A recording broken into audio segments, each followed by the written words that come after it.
Our civilization is currently dealing with an epidemic. 50% of our current population is currently coping with this.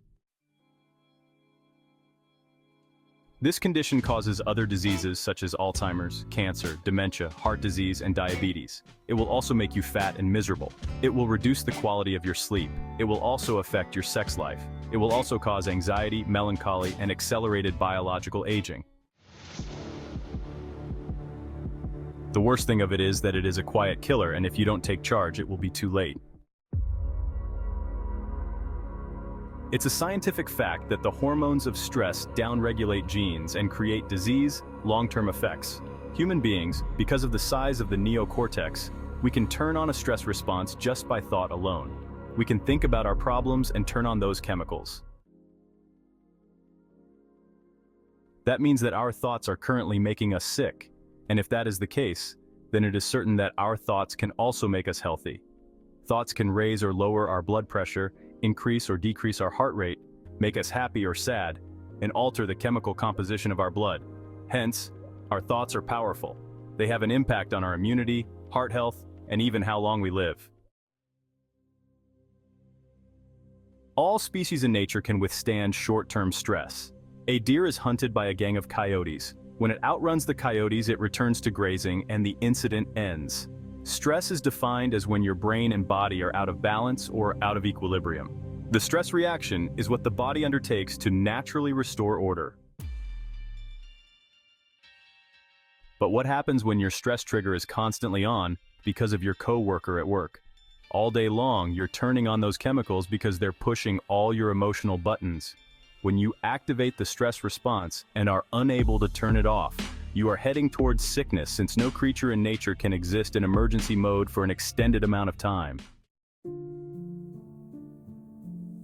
By the age of 35, 95% of who we are is made up of memorized behaviors, emotional reactions, unconscious habits, hardwired attitudes, beliefs, and perceptions that behave similarly to a computer program. So a person can say with 5% of their conscious thought, "I want to be healthy, happy, and free."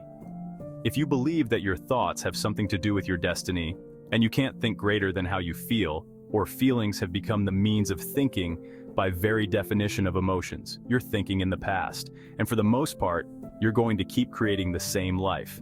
Reprogramming your subconscious mind can help you control your thoughts, emotions, and beliefs, and improve your well-being. 95% of our brain activity is unconscious, and that our emotions, actions, decisions, and behaviors are largely determined by this unconscious activity. Reprogramming your subconscious can help you change your behavior and alter your subconscious patterns.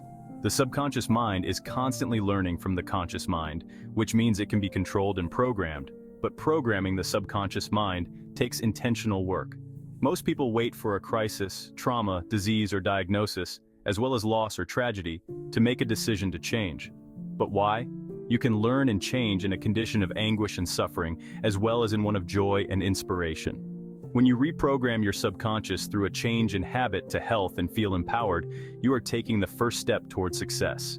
When you begin to feel entire, your healing begins, and when you love yourself and all of life, you will create an equal, and you will now be creating an impact. And that's the difference between living as a victim in your life to actually thriving. If you're not being defined by a vision of the future, then you're left with the old memories of the past, and you will be predictable in your life.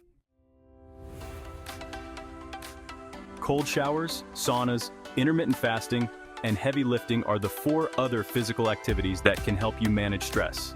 There are numerous studies discussing acute stress and how to train your stress muscles. If you go to the gym on a regular basis and lift weights, you will pull and tear the muscle fibers in the muscle you are working out. And what actually happens is that when you go home and sleep that night, it fixes itself, grows larger, and can manage that load the next time. The similar thing happens when you effectively manage stress. Acute stress is also known as hormesis.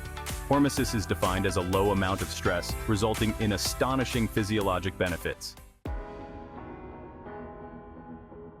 If you can accomplish these 4 things and put them into practice, you will discover that you can really have the opposite effect, which is a lower risk of developing Alzheimer's, cancer, dementia, heart disease, and diabetes. You will have more energy, less muscle strain, a better mood, and an increased capacity to get things done. You will also be able to boost your immunity to disease. It will minimize your risks of developing anxiety, sadness, and obesity, while also increasing your life expectancy.